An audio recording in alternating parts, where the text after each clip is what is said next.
안녕하세요. 사연에 빠지다의 DJ 민영입니다. 오늘도 두 가지 사연 준비되어 있으니 재미있게 들어주시고요. 구독과 좋아요 버튼도 꾹 눌러주세요. 그럼 오늘의 첫 번째 사연 함께 만나볼게요. 안녕하세요.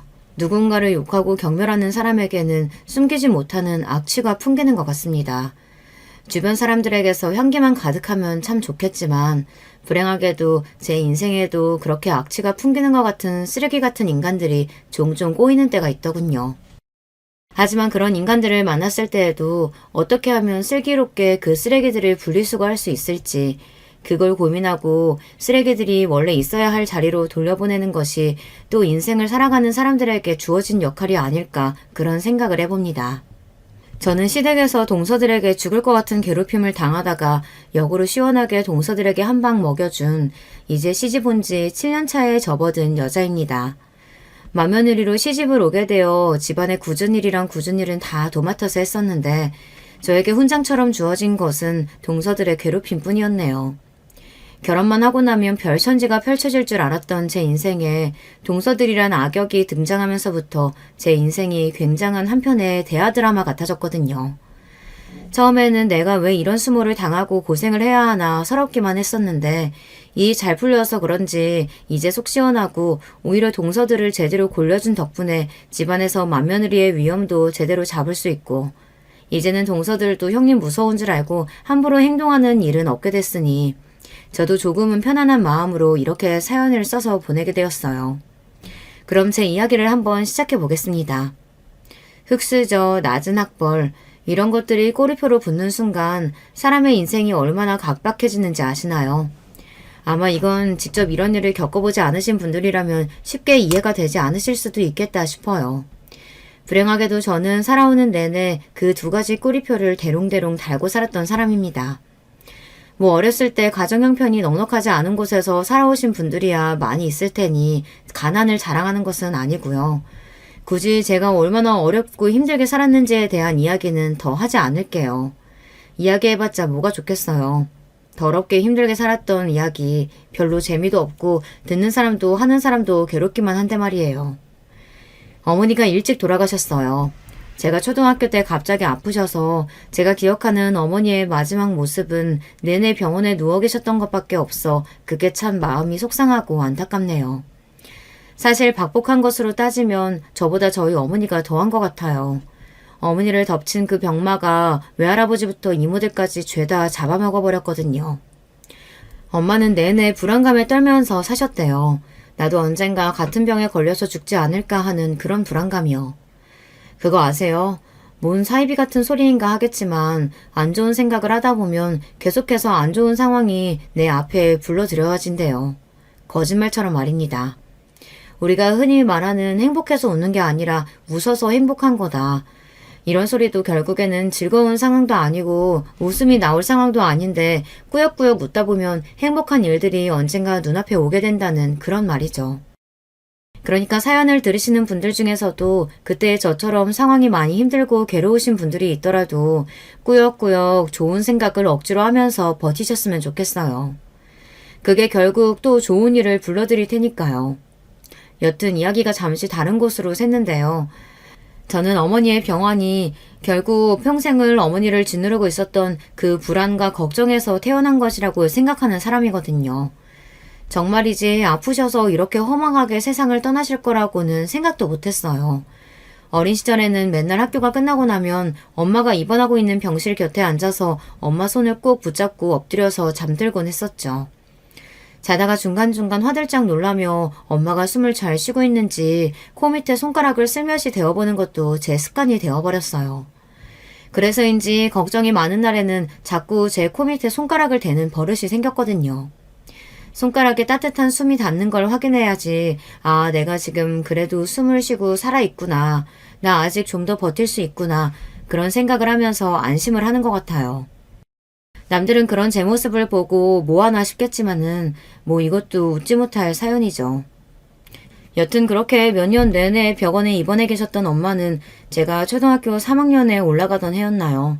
병실에 들어가니까 입술이 바짝 말라가지고는 소화가 또 안 되는지 일어나서 가슴을 퍽퍽 때리고 계시더라고요.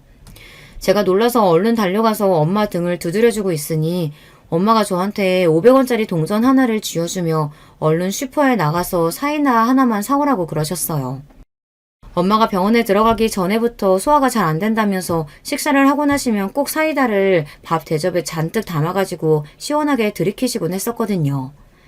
저는 그 옆에 앉아서 엄마를 내동 쳐다보고 있다 밥그릇에 맨 마지막에 엄마가 저 주려고 남겨놓은 사이다 한 모금 그거 하나를 얻어마시고요.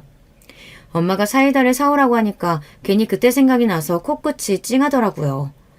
그때 눈물이 날 것 같아 코를 꼭 쥐고 슈퍼까지 사이다를 사러 뛰어갔던 게 마치 어제 일처럼 생생하게 기억이 납니다. 사이다를 한 캔 사다 드리니까 예전처럼 컵에 담아 시원하게 사이다를 쭉 들이키시고는 이제야 좀 살 것 같다면서 퍽퍽 치던 가슴팍을 편안하게 위로 오르락내리락 하면서 잠에 드셨어요. 그걸 보고 저도 안심하고 평소처럼 엄마의 손을 주무르며 옆에서 편안하게 잠이 들었고요. 그날은 간만에 엄마가 건강하던 시절의 꿈을 꾸었던 것 같아요. 뭐 때문인진 모르겠지만 꿈속에 엄마는 너무 즐겁다는 듯 박수를 치면서 막 웃고 계셨고요. 저는 엄마가 전혀 안 아파 보여서 그게 너무 좋았고요. 그게 꿈인 거를 뻔히 알고 있으면서도 아, 나는 이 꿈에서 오늘은 안 깼으면 좋겠다. 그냥 계속 이대로 잠들어 있었으면 좋겠다 하면서 입맛을 쩝쩝 다시고 있었던 것 같아요. 그런데 그때 누가 제 어깨를 세차게 흔들어서 행복한 단꿈에 빠져있던 저를 잔혹한 현실 속으로 끄집어냈습니다. 바로 저희 아버지였어요. 은영아, 어떡하면 좋니? 영훈이 어떡하면 좋아? 잠에서 막 깨서 정신이 하나도 없었는데 저보다 병실에 있는 사람들이 더 정신이 없어 보인다는 것은 한눈에 알겠더라고요. 저희 엄마가 있는 병실에 이 병원에 있는 의사란 의사는 다 모인 것 마냥 사람들이 가득 차 있고 엄마는 평소에 침대에 누워있는 것 같았는데 어딘가 이상했습니다. 방금까지 분명 엄마의 손을 주무르며 잠이 들었던 것 같은데 의사들에게 둘러싸인 엄마의 모습은 어딘가 싸늘하고 뻣뻣했습니다. 심폐소생술을 하느라고 위아래로 크게 오르락내리락 하는 엄마의 멍든 가슴을 보며 이게 무슨 상황인지 현실로 돌아오지 못하고 멍하니 바라보고 있는데 아버지가 황급히 제 눈을 갈아주셨어요. 제가 깜빡 잠이 들어있는 동안 어머니에게 심정지가 왔던 거예요. 그제서야 제가 소리를 지르며 아버지를 끌어안고 오열을 하기 시작했습니다. 이대로 엄마를 떠나보내는 것이 너무 무서웠고 또 내가 기억하는 마지막 엄마의 모습은 사이다를 마시고 편안하게 잠이 든 그래서 꿈속에서는 아파 보이지 않았던 그런 모습이었어야만 했는데 이런 모습은 너무 잔인하고 끔찍했어요. 제가 감당할 수 있는 수준이 아니었습니다. 엄마의 이런 모습이 평생 동안 남아있을 거라고 인정하고 싶지 않았습니다. 아버지는 저를 끌어안고 저보다 더 큰 소리로 펑펑 우셨어요. 괜찮을 거라면서요. 아무리 머릿속으로 괜찮다는 생각을 많이 하고 있었음에도 불구하고 제 마음속에 있던 불안과 걱정이 좋지 않은 상황을 제 앞으로 훌쩍 끌어당겨 놓아버린 걸까요? 어머니는 결국 그날 심폐소생술에도 의식이 돌아오지 않으셨고 짧은 생을 마감하시게 되었습니다. 그래도 마지막에 엄마가 좋아하시는 사이다 한 잔을 먹여서 보낼 수 있어서 얼마나 다행인지 몰라요. 아직도 제가 엄마 기일 때마다 상에는 잊지 않고 사이드를 올리거든요. 하늘나라 올라가서 이제 속 답답한 거 없을지 몰라도 그래도 엄마 좋아하는 거니까 한 잔 시원하게 들이키고 가시라면서요. 거기서는 엄마도 더 이상 아프지 않은 모습으로 제가 꿈속에서 봤던 모습으로 행복하게 지내고 계시겠죠. 이미 떠나버린 사람 붙잡고 괴로워하면서 사느니 그렇게라도 행복하게 지내고 있을 거다 제 마음을 달래는 수밖에 더 있겠습니까? 어머니가 떠난 이후로 가족이라고는 아버지와 저 이렇게 단 둘밖에 남지 않게 되었어요. 어머니가 떠난 직후여서 그런지 몰라도 아버지와 제 사이는 연휴 모내지간보다는 꽤나 애틋했습니다. 아버지의 직업 특성상 한번 일을 하러 떠나시면 며칠이고 집에 들어오지 않으시는 날들도 많았지만 그때마다 저를 친한 친구분의 집에 맡겨두고 가셨어요. 혼자 있는 딸에게 혹시라도 무슨 일이 생길까 싶어서 아버지 딴에는 가장 믿을 만한 친구분에게 저를 잠시 동안 맡겨두는 것이 가장 안정적인 방법이라고 생각하셨겠죠. 대체 무슨 일을 하시길래 그렇게 어린 딸을 두고 며칠씩이나 집을 비우시냐고요? 제가 장난삼아 아버지에게 그래요. 남의 뒷조사를 하면서 밥 벌어먹고 사는 직업이라고요. 아버지도 웃으시면서 그러니까 너는 크면서 절대 나쁜 짓 저지르고 살면 안 된다고. 법원에서는 판검사가 최고일지 몰라도 이런 뒷골목에서는 아버지를 이길 사람이 없다고 항상 그러셨거든요. 저희 아버지의 직업이 뭐냐고요? 조금 생소하실 수도 있는데 흥신소를 하셨어요. 보통은 바람난 남편을 잡으려고 아니면 회사에서 뭐 사고치고 도망간 사람을 잡으려고 돈을 빌리고 갚지 않은 사람을 잡으려고 저마다의 사연을 가지고 사람을 좀 찾아달라. 이 사람을 이겨먹을 수 있는 방법을 알려달라 하면 정말 아버지는 먼지 한 톨도 남기지 않고 그 사람의 과거부터 현재 생활까지 남김없이 탈탈 털어다가 주고 돈을 받는 그런 직업을 가지신 분이었죠. 너희 아버지 때문에 우리 집 완전히 파탄났어. 알고 있어? 뭐 잘난 직업이라고. 너희 아버진 가정 파탄자 그 이상도 이하도 아니야. 그런 돈 받아가지고 먹고 사는 너는 안 봐도 뻔하지. 그렇게 남의 약점 찾아가지고 지고 흔들어대는데 그게 무슨 자랑이라고. 덕분에 웃지 못할 일도 종종 생겼어요. 아버지를 찾아오셔서 바람남 내 남편 좀 찾아달라고 거액의 돈을 내고 가신 분들 중에서는 동네에서 한 달이 건너면 얼굴을 다 아는 사람들도 있었으니까요. 모르겠어요. 저는 그냥 그렇게 생각했거든요. 저희 아버지는 정보만 캐다 줬을 뿐이지 잘못은 저쪽에서 저지른 건데 왜 우리 아버지가 욕을 먹어야지 하고요. 오히려 이걸 덮어놓고 모르고 살았으면 더 억울할 뻔했을 것을 아버지 덕분에 알고 잘 피해가게 되었으면서 되려 고마워해야 하는 건 아닌가요? 그렇게 생각했었는데 또 막상 그 일을 겪어본 사람들 입장에서는 그런 게 아니었나 봐요. 저희 아버지에게 가정 파탄범의 주범이라고 돈만 주면 뭐든지 다 하는 사람이라고 손가락질하는 사람들도 있었죠. 말 함부로 하지 마. 우리 아빠 그런 일 하는 사람 아니거든? 우리 아빠는 그냥 사설 탐정 같은 사람인 거야. 바람은 니네 아빠가 피워놓고 왜 애꿎은 우리 아빠를 니네 가족 박살낸 것처럼 그렇게 이야기해. 따져서 묻고 싶거든. 니네 아빠한테 가서 물어봐. 왜 바람 피웠냐고. 왜 집 버리고 도망갔냐고. 자기 아빠는 찍소리도 못할 거면서 애몬 나한테 와서 이렇게 난리 피우지 말고. 왜? 내가 뭐 틀린 말이라도 했어? 아빠는 저에게 늘 제발 참고 살라고 무작정 화내지 말고 사람들을 좀 들이받지 말고 조용히 살 수 없냐고 그러시는데 그것도 천상인가 봐요. 그런 소리를 들으면 울컥 올라오는 화를 참지 못하고 버럭 소리부터 지르고 지지 않았거든요. 어렸을 때부터요. 그런 소리를 하면 뭐 어린애 입장에서는 뭐라고 더 할 말이 있겠어요. 자기 아빠가 바람 피운 것도 사실이고 쪽팔린 것도 자기 몫이니까 그냥 엉엉 울기만 하고 그러면 저는 잘 혼내줬다 속이 시원하다 그러고 마는 거죠. 왜 아무것도 모를수록 겁이 없다고 하잖아요. 딱 그 짝이었네요. 조금씩 커가면서부터 아버지가 하시는 일이 마냥 정의로워 보이지만은 않았던 것 같아요. 아버지가 멀리 일을 나가시면 저는 며칠씩 가장 친한 친구분의 집에 맡겨두고 가셨다고 했잖아요. 한 번은 그런 적이 있었어요. 저는 이모, 이모부 하면서 따르던 분들이셨거든요. 사연에서도 뭐 피가 섞여 있는 것은 아니지만 편하게 그냥 그 호칭을 사용할게요. 그날은 이모부가 안 계시고 이모 혼자 집에 계시던 날이었어요. 이모부도 마침 출장을 나가셨다고 하시더라고요.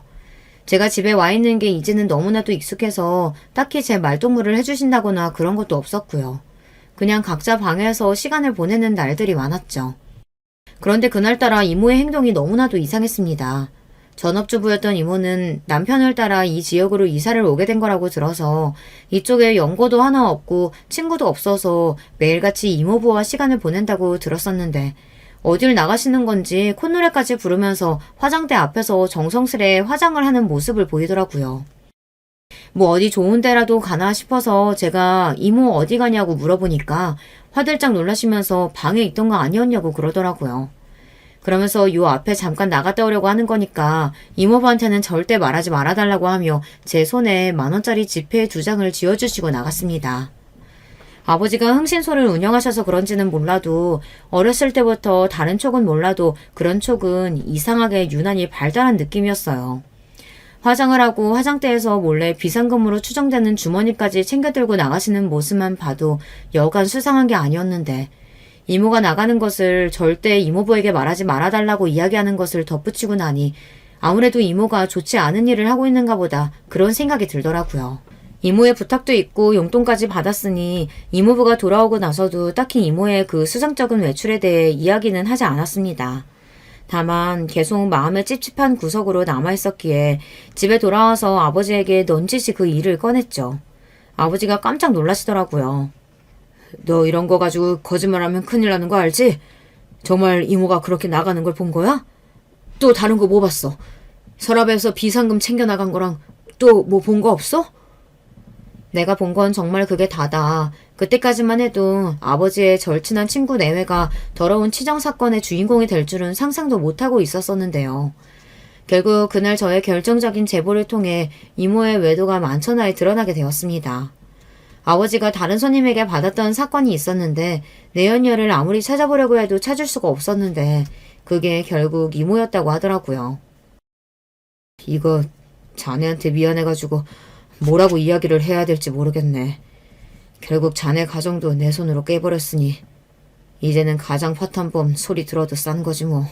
생각보다 이모부는 그 충격에서 빨리 헤어나오지를 못하셨습니다. 이모부는 저희 아버지를 붙들고 차라리 몰랐으면 좋았을걸 왜 자네가 굳이 이렇게 들쑤시고 일을 크게 만들어서 이제는 망신스러워서 집에서 가족들 볼 낯도 없다면서 펑펑 우셨습니다. 안타까운 일이었죠. 정말 선의의 마음으로 친구를 돕기 위해서 하셨던 일이었고 더군다나 그 일의 시작은 제 입에서 나온 말 한마디 때문이었으니까요. 하나밖에 없던 오래된 친구의 원망이 아버지께서도 꽤나 충격이었던 모양입니다.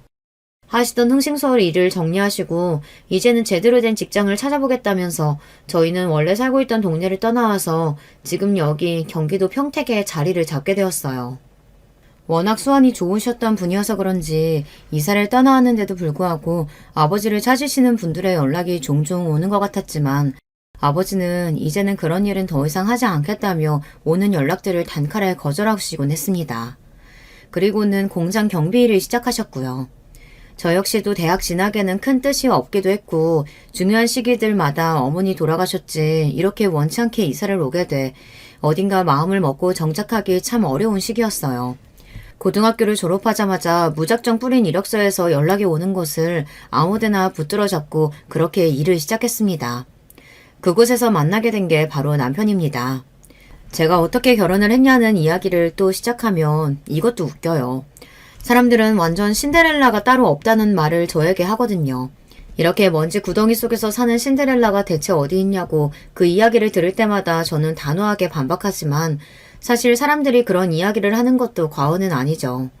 고등학교를 막 졸업하고 말단 사원으로 들어간 저와 회사를 물려받는답시고 회사에서 경영 수업을 받는다고 새파랗게 어린 놈이 높은 직급을 달고 들어온 저희 남편은 처한 환경만 놓고 봤을 때는 절대 어울릴래야 어울릴 수 없는 만나고 싶어도 만날 수가 없는 하늘과 땅 같은 거리감이 존재했으니까요.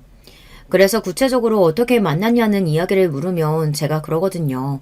정말 너무 뻔한 드라마 같지만 첫눈에 반해서 남편이 먼저 결혼을 하잡시고 졸졸 쫓아다녔고 저는 그런 남편의 집안 환경이 너무 부담스러워서 당신 같은 사람은 못 만난다고 하고 계속 피해 다니다가 결국 못 이기는 척 마음을 받아주게 되었다고요. 전형적인 신데렐라 스토리가 따로 없죠. 그런데 제가 그걸 깜빡했더라고요. 이런 전형적인 신데렐라 스토리에는 집안의 극심한 반대와 결혼하고 나서도 시댁의 어마어마한 압박이 항상 존재한다는 사실이요. 잠시나마 사랑에 눈이 멀어 그것 때문에 남편의 마음을 계속 거절하고 있었던 것조차 깜빡했었던 거예요. 아니 어디서 이렇게 말도 안 되는 애를 데리고 와서 결혼을 하겠다는 거니? 너 우리 집이 어떤 집인지 잊은 거야? 어디서 이런 근본도 없던 애를 데려와가지고 결혼하겠다고? 너 정말 엄마 죽는 걸 보고 싶어? 그래서 지금 이 난리 피우는 거야? 누군가의 만남이 누군가에게는 죽고 싶은 일이 될 수도 있다는 것도 남편과 결혼을 허락받는 과정에서 처음 알게 되었네요. 별별 수모를 다 당했던 것 같습니다. 처음 만나는 자리에서 아버님께서는 낯이 익는다며 저를 유심히 살펴보시더니 이내 제 직업을 들으시고 더 들을 가치도 없다면서 자리를 박차고 일어나 버리셨어요. 어머님 역시 내 눈에 흙이 들어가기 전까지는 이 결혼은 허락할 수 없다시며 저희의 결혼을 극구 반대하셨죠. 지금이야 주변 사람들이 그렇게 싫어하는 결혼, 죄다 뜯어말리는 결혼 그냥 안 해버리면 그만이었을 텐데 그때는 뭐가 그렇게 이 사람 아니면 안 될 것처럼 간절했는지 울기도 해보고 빌어도 보고 들어가서 뭐든지 하겠다, 뭐든지 잘해보겠다 통 사정을 하며 겨우 받아냈던 허락이었습니다. 시작부터 그렇게 좋지 않았으니 당연히 시집가고 나서도 제가 제대로 된 대우를 못 받는 건 당연지사였죠. 아직 결혼을 안 하신 분들이 있다면 그 이야기도 꼭 한번 해주고 싶었어요. 어찌됐든 인생의 선배잖아요. 제가 요즘 사람들에 비하면 나이도 훨씬 더 먹을 만큼 먹었으니까요. 굳이 나를 그렇게 깎아내려가면서 나를 낮춰가면서 결혼을 할 필요가 전혀 없다는 말을 해주고 싶었습니다. 저야 이미 지나버린 일 후회하지 말자는 주의이기도 하고 이제 와서 어쩌겠어요. 그렇게 납작 엎드려서 받아낸 허락인데 무르기라도 할 거예요. 억울해서라도 꾸역꾸역 잘 살아야겠다는 마음이죠. 그치만 아직 결혼이라는 시댁이라는 세계에 발도 붙이지 않은 사람들이 있다면 제발 그건 가슴속에 새기고 명심했으면 좋겠다고요. 내가 시댁에 들어갈 때부터 납작 엎드리면 나는 앞으로 시댁에 남은 날들도 그렇게 평생 엎드려서 살아야 한다고요. 잠시라도 고개를 빼꼼 드는 날에는 어디 감히 소리가 절로 날아들게 될 거라고요. 다 제가 겪어보고 당해보고 했으니 사연에서나마 할 수 있는 이야기 아니겠어요. 그 아버지의 그 딸이라고 하나같이 하는 일이라고는 모르겠어요. 거의 울며 겨자 먹기 수준으로 시부모님께서 결혼을 허락하시게 되고 저희 아버지가 그 자리에 나가서 어떻게든 분위기를 풀어보려고 애를 쓰시고 계셨을 때 그때 이 결혼을 된통 엎어버렸어야 맞는 건데요. 아버지가 그 이야기를 들으셨는지 안 들으시는지는 모르겠지만 시어머니가 그 자리에서 그런 이야기를 한 순간 제 결혼은 거기서부터 완전히 망가져버리게 된 거죠. 이런 이야기를 들으면서까지 꾸역꾸역 해야 하는 결혼이 된 거예요. 그 뒤로부터는 무슨 일이 생기더라도 그런 망혼을 제 손으로 선택한 제 탓이 되어버리는 거죠. 낯선 시댁에서 생활을 해야 했던 것 하나만으로도 적응되지 않고 못 견디게 힘들었는데 더군다나 남편이 장남이잖아요.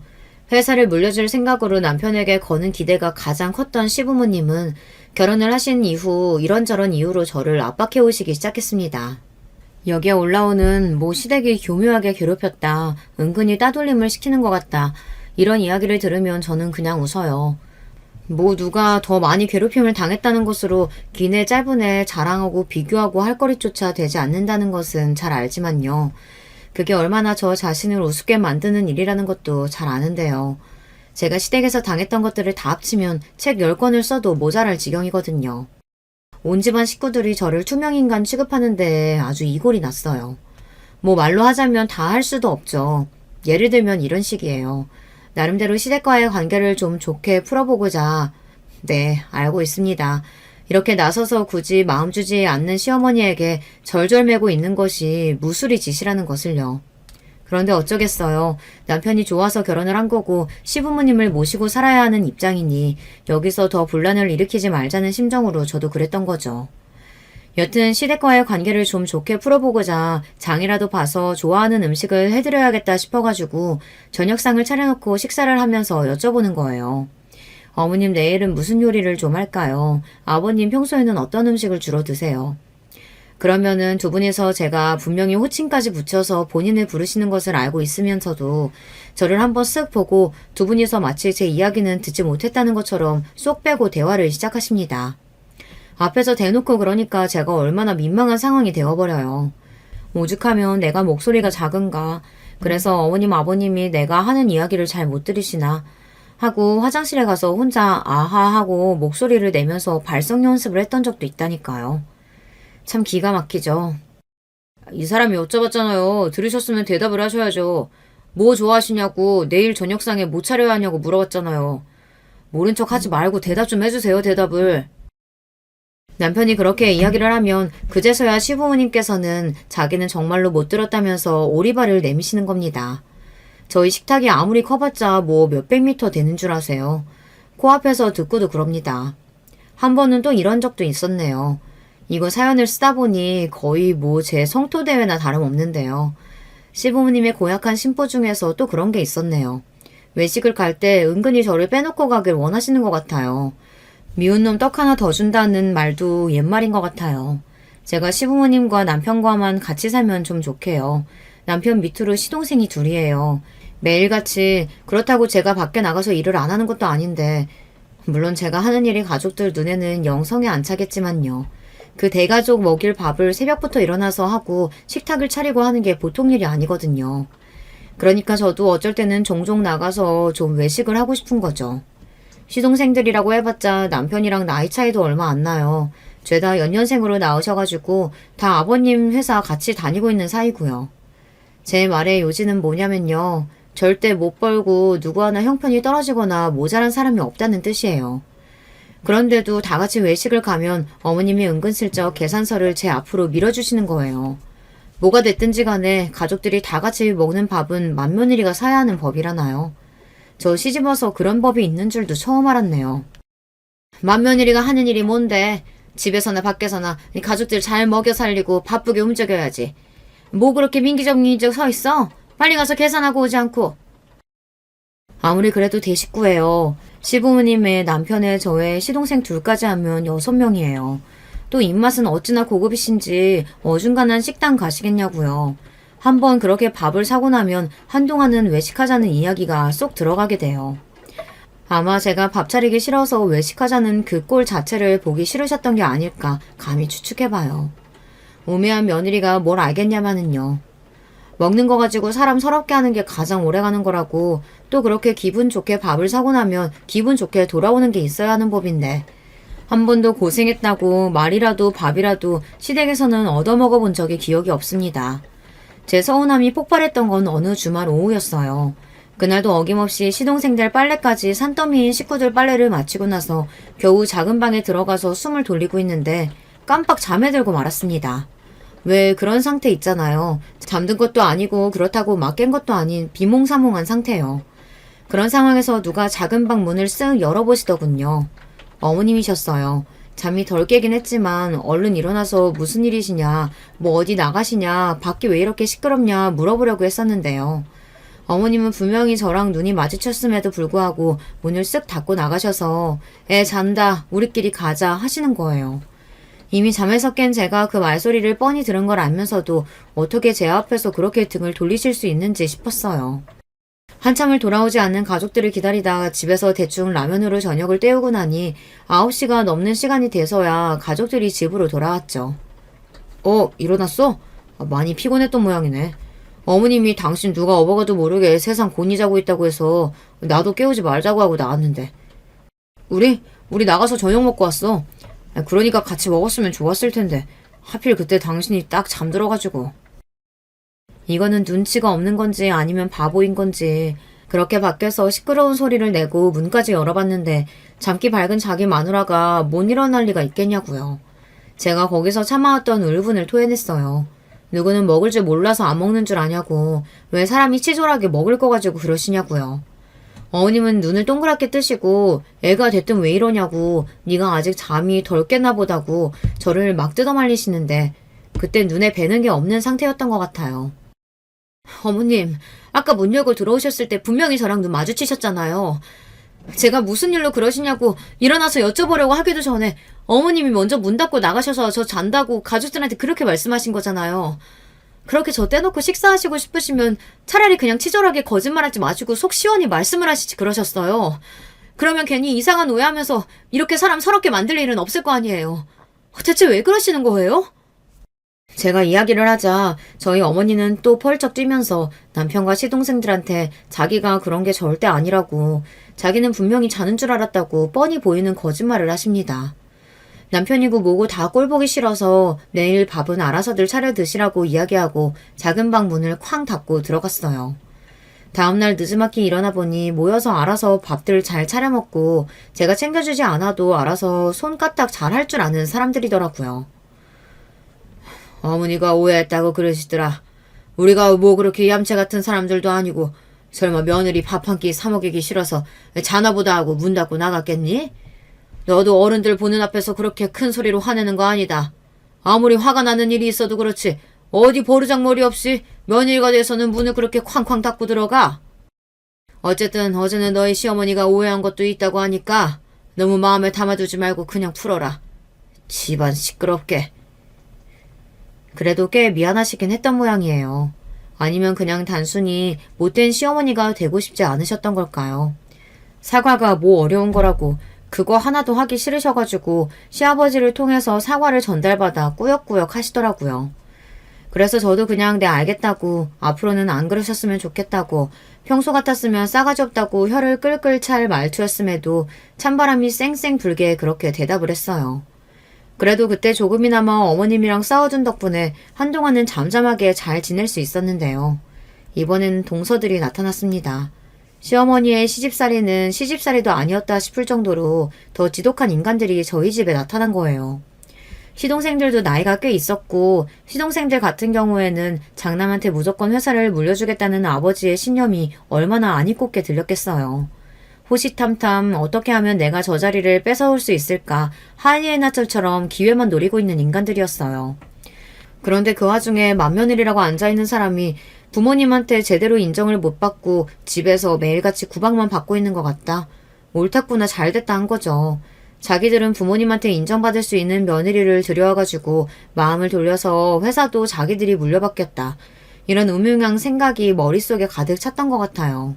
누가 그걸 모르겠어요.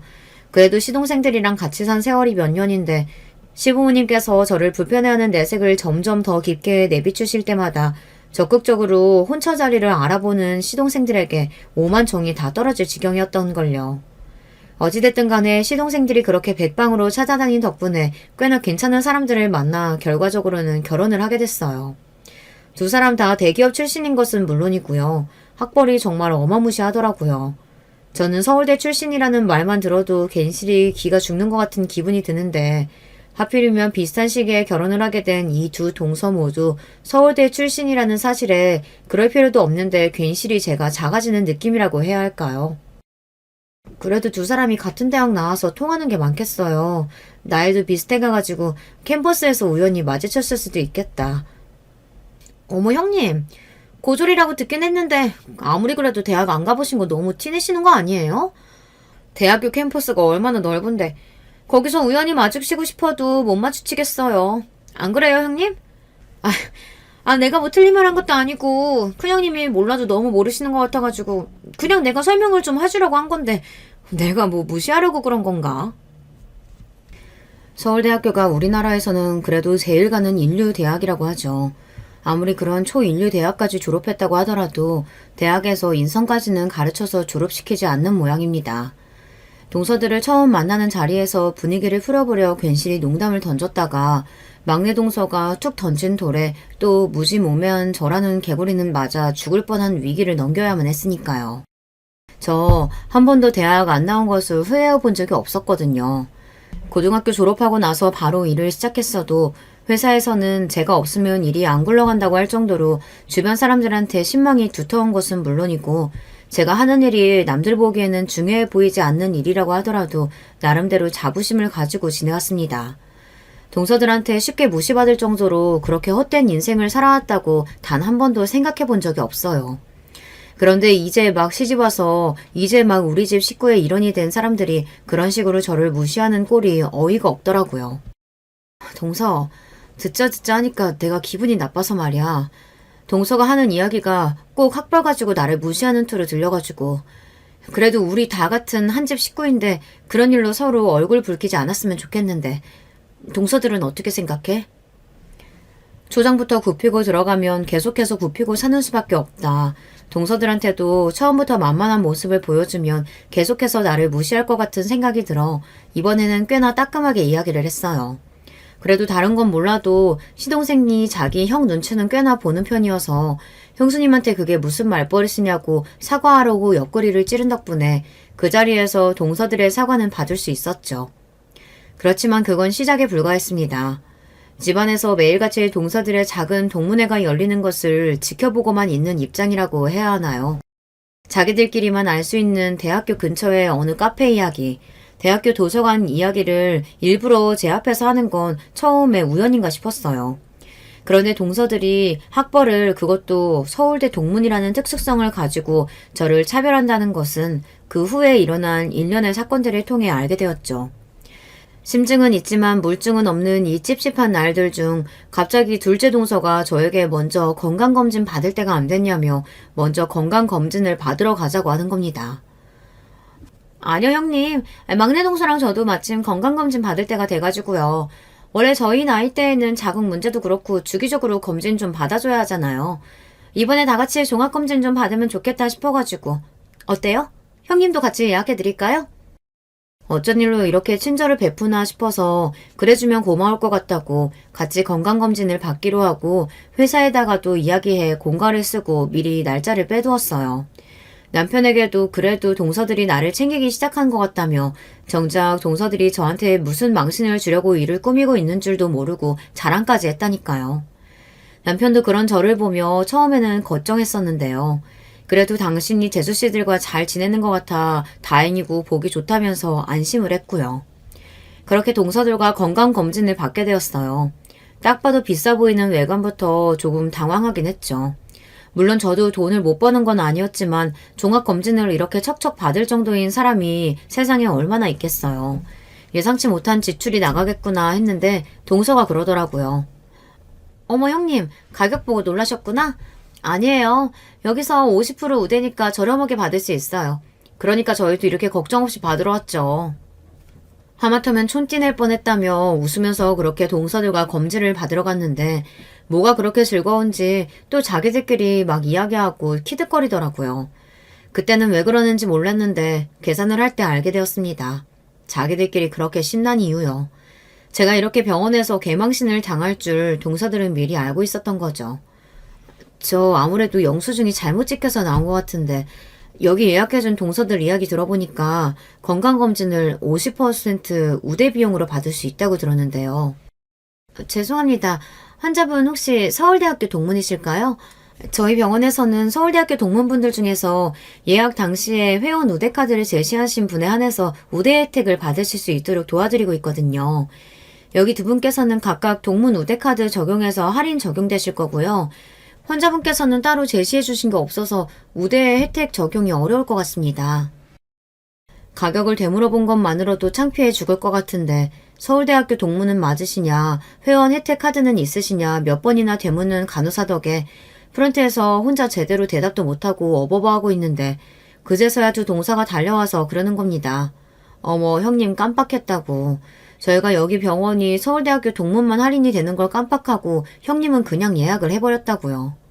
예약할 때부터 카드를 제시해야만 할인이 된다는 것을 뻔히 알고 있었으면서도 저런 소리를 한다는 게 얼마나 뻔뻔해요.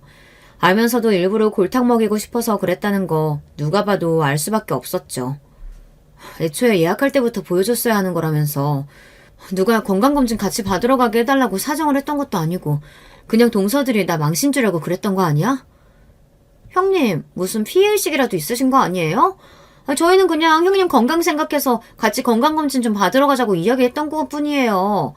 누가 들으면 저희가 무슨 집에서 형님 왕따라도 시키는 줄 알겠어요. 저희 서운해요, 정말. 제가 그런 동서들에게 가운을 집어던지고 저도 이제는 참고 있지만은 않을 거라고 확 짜증을 내고 돌아서서 나오는데 뒤에서 동서들이 자기들끼리 키득거리면서 수근거리는 소리가 들리더라고요. 아, 수준 떨어져서 상종도 하기 싫어. 하고요. 순간 당장이라도 뒤돌아서서 저 둘의 머리채를 잡고 사람들 많은 데서 대판 쌈박질이라도 하고 싶은 마음이 굴뚝 같았지만 꾹 참고 제가 달려간 곳은 바로 친정아버지 댁이었습니다. 얼굴이 새빨개져서는 잔뜩 화가 난 모습으로 찾아온 딸을 보고 저희 아버지도 당연히 놀라셨죠. 대체 무슨 일이냐고 물으시는 아버지에게 제가 그동안 동서들과 있었던 일을 상세하게 이야기했습니다.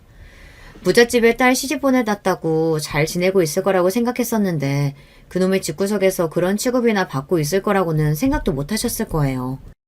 아버지가 상처받길 원하지 않았기 때문에 저도 여태까지 말 한마디 안 하고 혼자 속으로 삭히고 꾹 참아왔던 거였는데 도저히 못 참겠더라고요. 다른 건 됐어요. 그 두 동서들은 제가 제대로 코 좀 납작하게 밟아주고 싶어요. 그래도 아버지 왕년에 잘 나가는 흥신소했던 사람이잖아요. 골목에서는 아버지가 검사고 판사시라면서요. 털어서 먼저 안 나오는 사람 없다고 분명히 자기 잘난 맛에 떠들어대는 저 동서들도 털어서 나오는 거 없겠어요? 뭐가 됐든 간에 아버지가 확실하게 좀 털어주세요. 동서들 망신 줄 거면 뭐든지 좋으니까 전부 다요. 제 말에 아버지는 알겠다며 우선은 집에 가서 아무 소리도 하지 말고 얌전히 기다리라고 하더군요. 아버지가 뒤에서 조용히 알아보고 은밀히 전달을 해주시겠다면서요. 하루 이틀 아무리 아버지의 소식을 기다려봐도 아무런 연락이 없길래 정말 털어도 먼지 하나 안 나오는 사람들이 있었나 싶었는데 그동안 아버지는 정말 전국을 돌아다니며 저희 동서들에 대한 자료를 하나하나 갈퀴로 낙엽을 모으듯 모으고 계셨던 것입니다. 일주일 만에 도대체 어떻게 동서들에 대해서 그렇게 하나부터 열까지 다 털어낼 수 있었는지 지금 다시 생각해봐도 그저 신기하기만 할 따름이에요. 나중에 제가 밥 벌어먹고 살기 힘들 때가 되면 정말로 아버지에게 다시 사설탐정 사무소를 열어드려도 되겠다 싶을 정도라니까요. 제가 아버지를 찾아간 지 정확히 딱 일주일이 지나고 나서 회사에서 일을 하고 있는 저에게 퀵이 하나 도착했습니다. 이름도 없이 배달된 퀵을 보자마자 아버지가 보낸 것이라는 확신이 들더라고요. 열어서 그 내용물을 확인하자마자 경악을 감추지 못했습니다.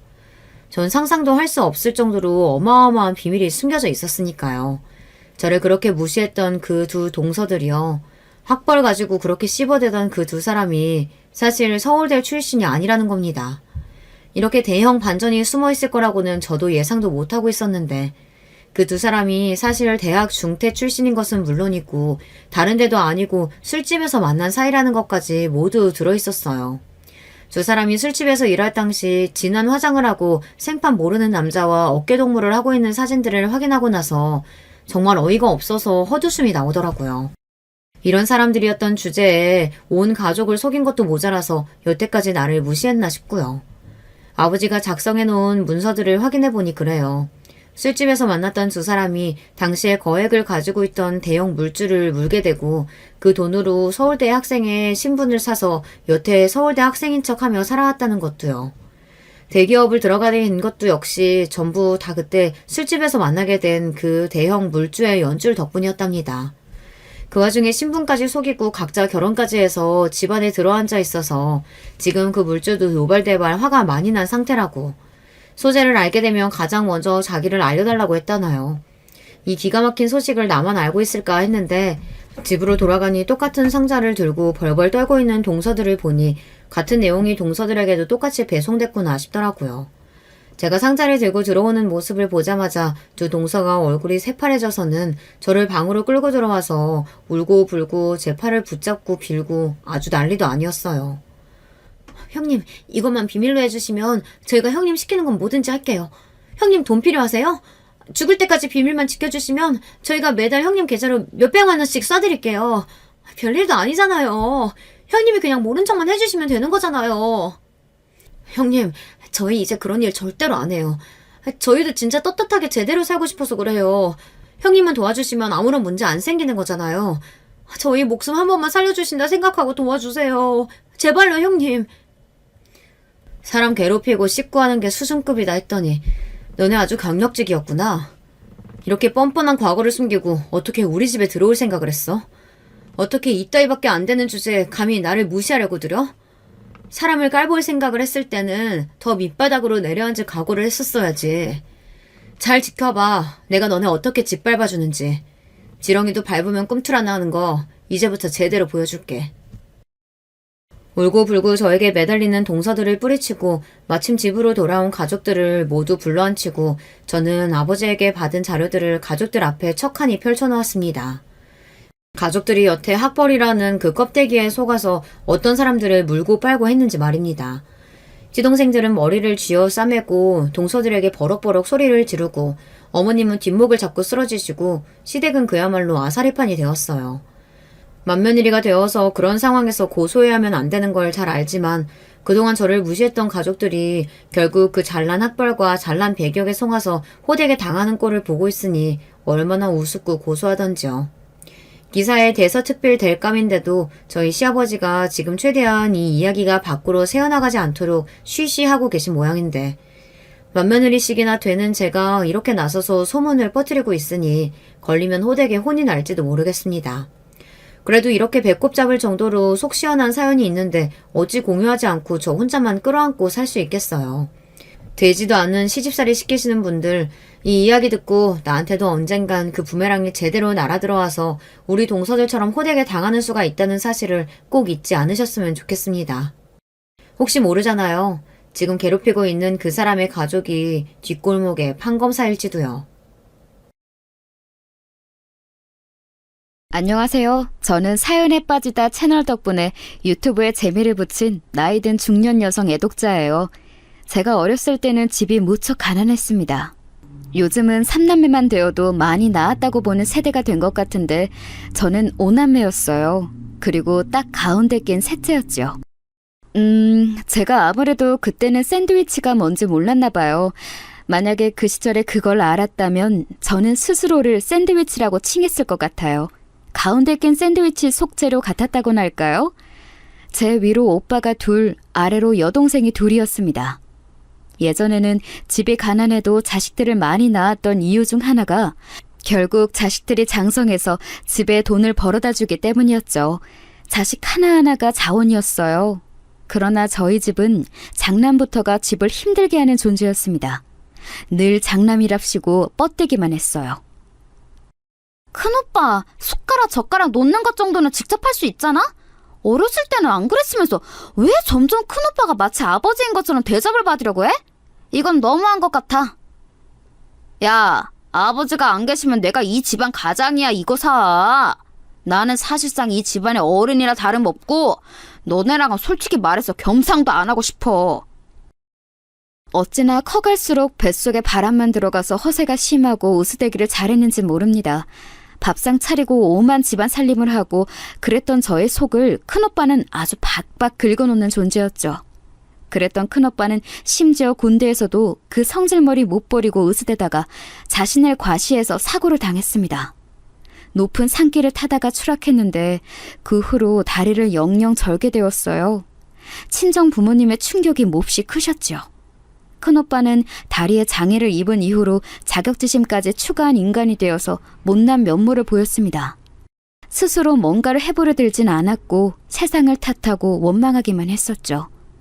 그렇게 저희 집안에 힘든 일이 생긴 와중에 작은 오빠가 한 수 거들었어요. 웬 다방 레지하고 눈이 맞았는데 세상에 아이가 생겨버린 거예요. 그 여자는 쥐뿔 가진 것도 의지할 것도 없는 사람이었으므로 아이를 낳고 계속 저희 식구들에게 기생하며 살았습니다. 별별 핑계를 다 대가면서 돈을 벌러 나가지도 않았고요. 그래서 제가 오만 마음고생 몸고생을 다 했는데요. 너무 슬펐던 건 친정 부모님이 제 편을 안 들어주셨다는 거예요. 제가 진짜 가슴에 피눈물이 철철 흘렀어요. 저는 가슴에 한이 맺혀 있었는데 아무도 저를 이해해주지 않았습니다.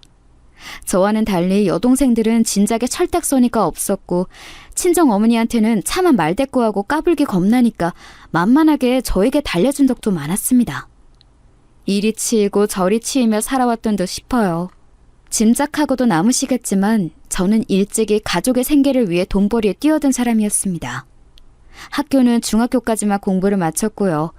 당시에 가난보다 더욱 힘들었던 것은 가족들 사이에서 제가 항상 우울할 수밖에 없었던 그 푸대접이었던 것 같습니다. 가난한 건 차라리 버틸 수 있었네요. 비슷한 형편의 집들이 도처에 꽤 널려 있었으니까요.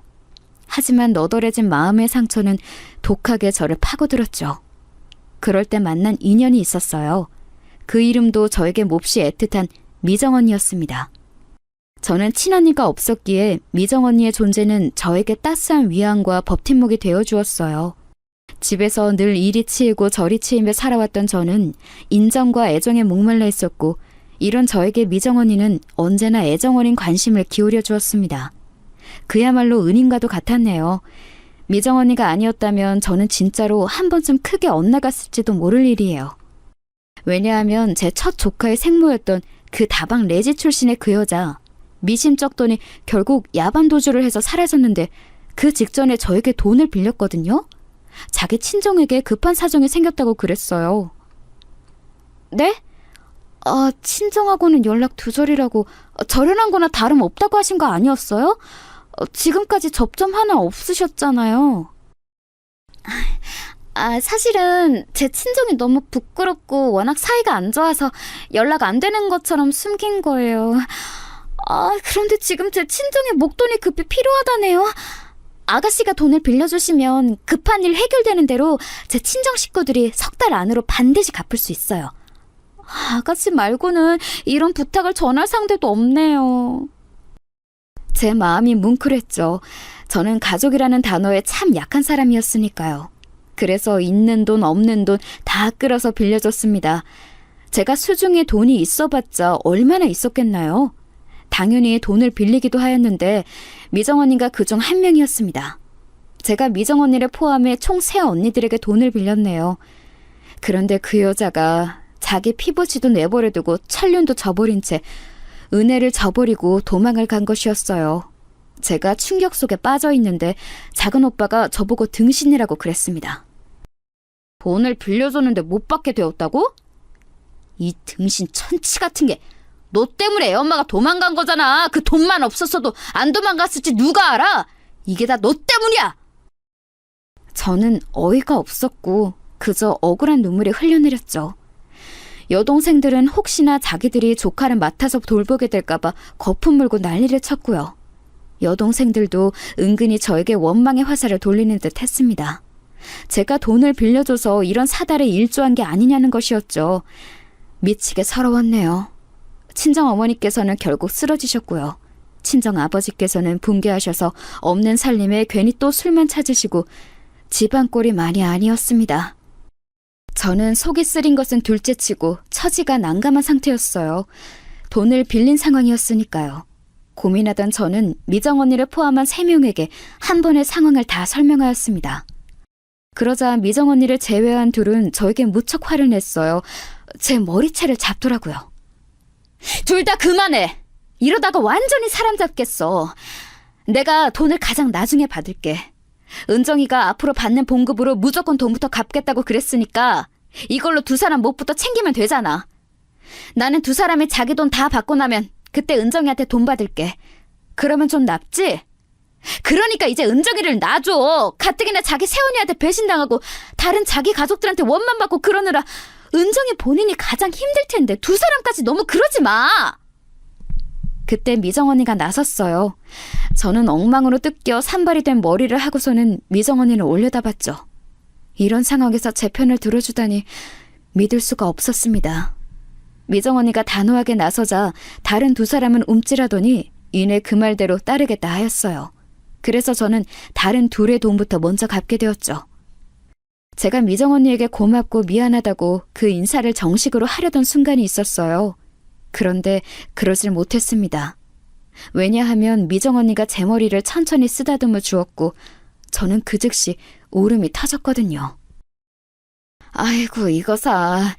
고작 이런 작은 위로에도 눈물이 터져 나오는데 네 속이 이렇게 여린데 가족들의 기대와 비난을 늘 동시에 짊어지고 어떻게 살아왔니?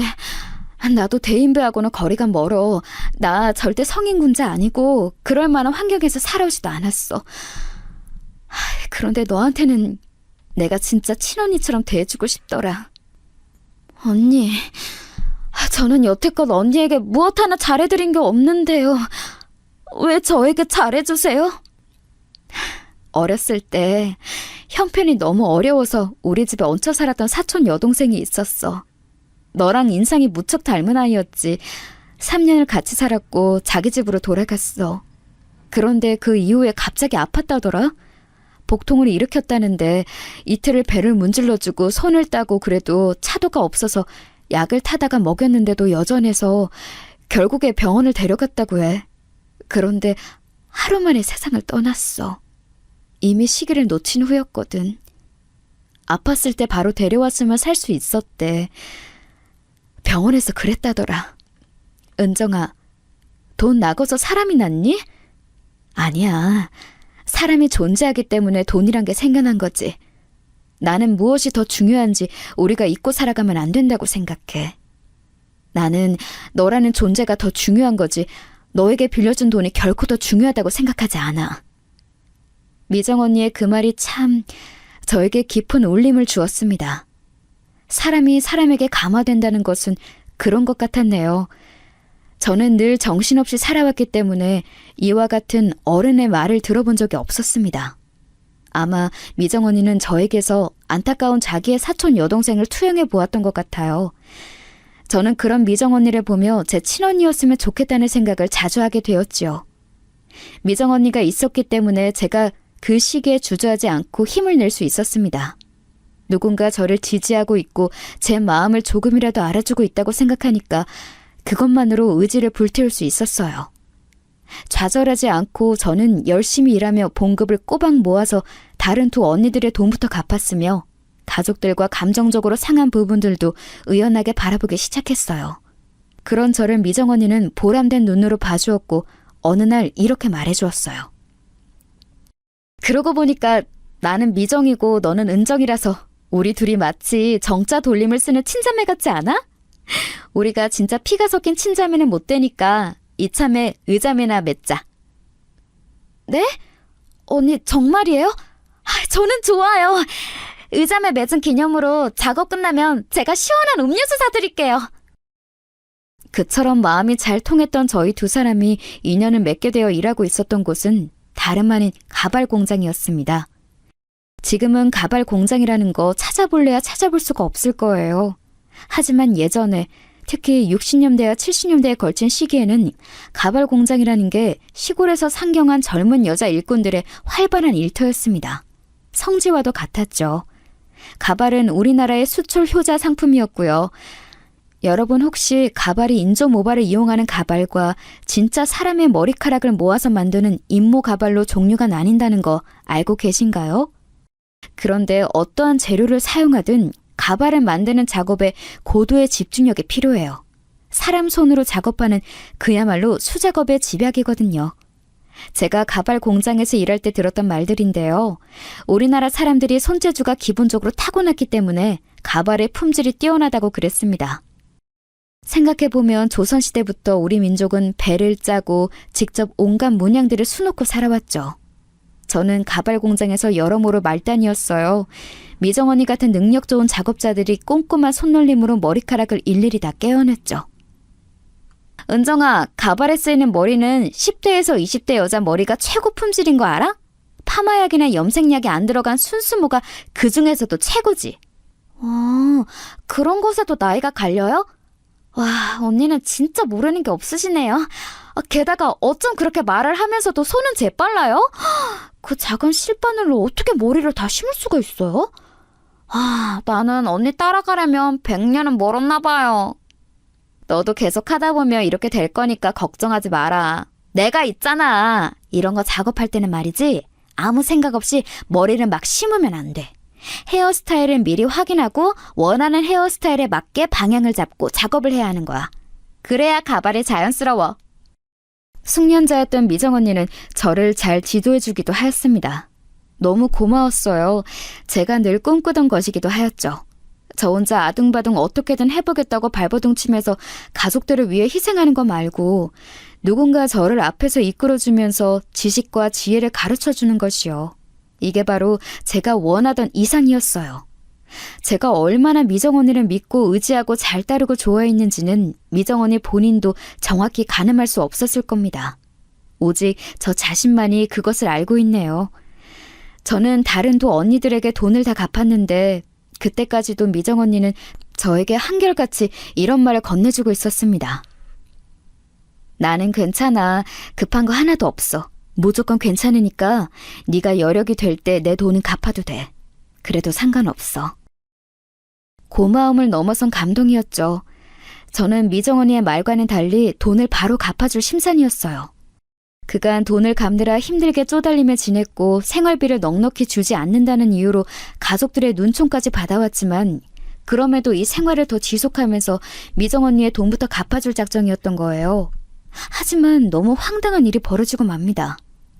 제 여동생이 집안의 막내가 거하게 사고를 쳐버렸던 거예요. 웬 논팽이하고 눈이 맞아서 그대로 사라졌습니다. 이때 동네방네 난리가 났었고요. 여동생은 그냥 사라진 게 아니라 집에 있던 것들을 꽤 챙겨갔어요. 친정 아버지하고 첫째 조카하고 생일이 고작 사흘 차이인데요.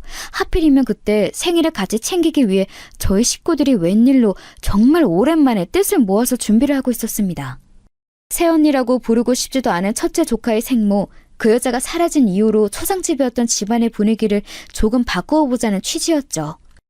저도 그걸 알기에 허리띠 졸라매고서는 생일 준비에 들어가는 돈을 냈어요. 철딱서니가 늘 없었던 저희 집안 넷째도 돈을 바리바리 모아서 따로 선물을 미리 마련했었고요. 그런 것들을 막내가 죄다 쓸어갔던 거예요. 기어이 친정 어머니께서는 충격에 알아 누우셨고 건강이 확 악화되었습니다. 친정 아버지는 가슴을 치며 분노하셨죠. 이때부터 오빠들이 집에서 등을 돌렸어요. 자기들 살 길 찾아가겠다는 거였죠. 이놈의 집구석 역시나 글러먹었어. 나 같은 사람이 장남으로 있어주기에는 이 집구석의 그릇이 너무 작아.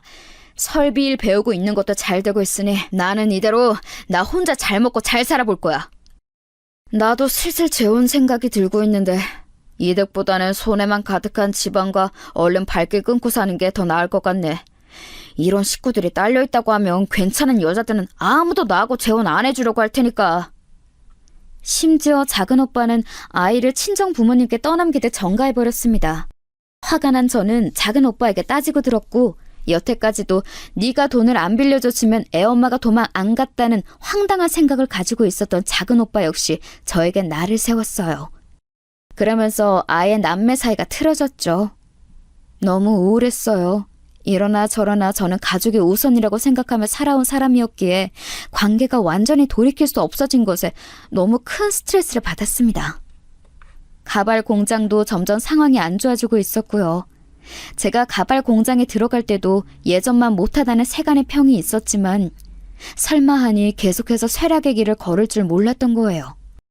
당시에 제가 뭘 많이 배우기를 배운 것도 아니었고 해안을 지닌 것도 아니었으며 사회를 읽을 줄도 몰랐으니 막연히 제가 열심히 하면 가발 공장도 다시 활기를 찾을 수 있을 거라는 순진한 생각을 품었던 겁니다.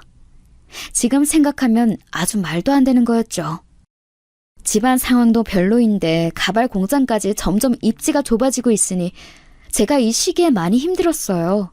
공장이 힘들어지니까 당연히 인력도 줄어들었습니다.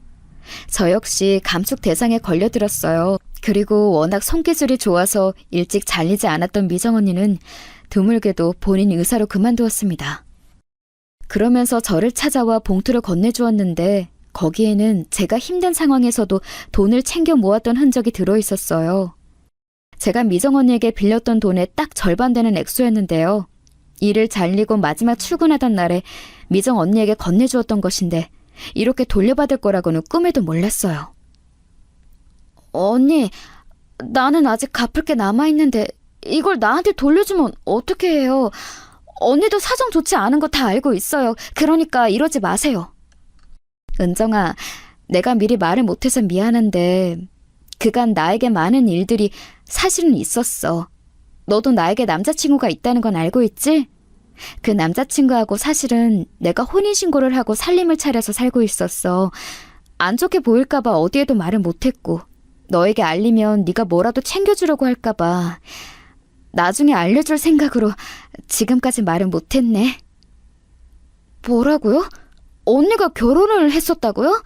그 남자친구를 언니는 진정으로 사랑한다고 했었으니까 분명 후회되지 않는 선택이었을 거라고 믿어요. 그런데 돈은 왜 돌려주시는 거예요?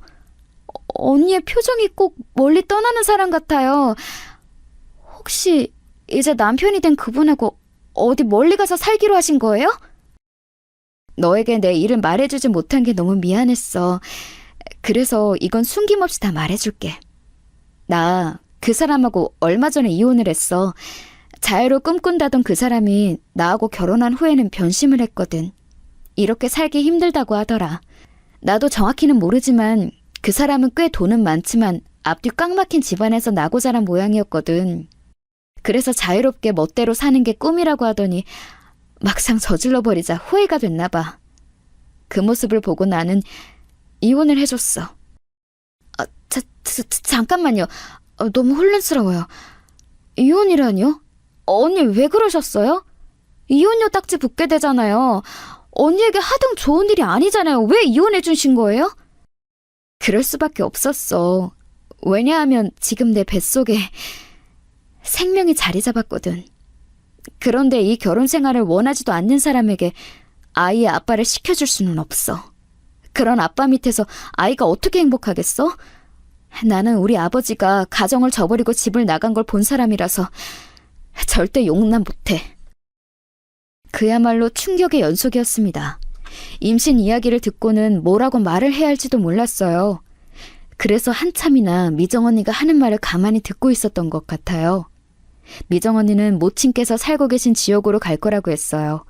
저에게 작별의 선물을 주고 싶은데 딱히 생각나는 게 없어서 저에게 받은 돈이라도 돌려준다고 하였죠.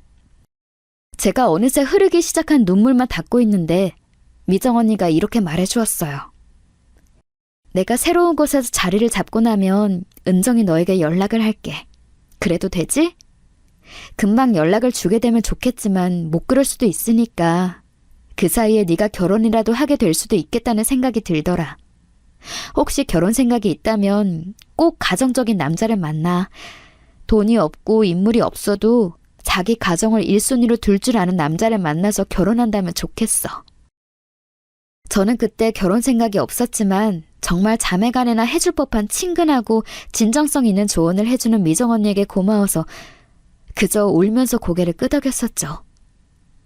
언제가 되었든 언니한테 연락이 왔을 때 당당하게 근황을 전할 수 있도록 나 열심히 잘 살고 있을게요. 언니도 건강하게 아이 낳고 꼭 연락해주기예요. 그런데 혹시 아이 이름은 어떻게 할 거예요? 비록 아이 아빠는 없지만 내가 그 사람하고 농담처럼 나눴던 대화가 있어. 나중에 아이가 태어나면 아들은 성직이라고 이름을 짓고 딸은 성이라고 하자고 그랬었지. 이걸 따를지 말지는 모르겠어. 씁쓸한 얼굴로 자기의 배를 문지르던 미정 언니. 그게 마지막 모습이었습니다. 저는 부끄럽지 않게 살려고 노력했어요. 여전히 저는 물음면이 많은 사람이었고 답답하기도 한 사람이었지만 강단을 갖추려 노력하며 새 일자리에서도 적응해서 힘차게 살아나갔죠. 그러다가 인연을 만나서 결혼하게 되었습니다. 결혼이라니 생각도 못하고 살았건만 인생이란 어떻게 될지 모르더라고요. 남편하고 결혼한 이유는 딱 하나였습니다. 가정적인 사람이라서요. 집안 형편은 좋지 않았어요. 하지만 가풍이 딱 보이더군요. 가난하든 말든 서로에게 애정을 다하고 화목한 집안, 작은 일에 감사하고 웃을 줄 아는 가족들. 그걸 본 순간 저는 남편하고 결혼하겠다고 다짐하였던 것이죠. 시댁 식구들은 제가 생활력 강하고 참하다며 반겨주었어요. 반면 친정 식구들은 애매한 반응을 보였죠.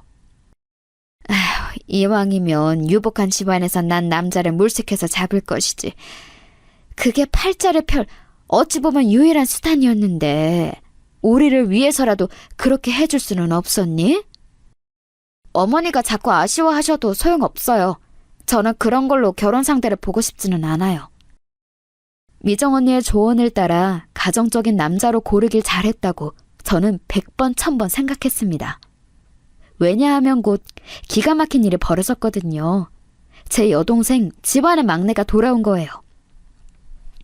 내가 그간 사기꾼 같은 놈한테 속았던 거였어.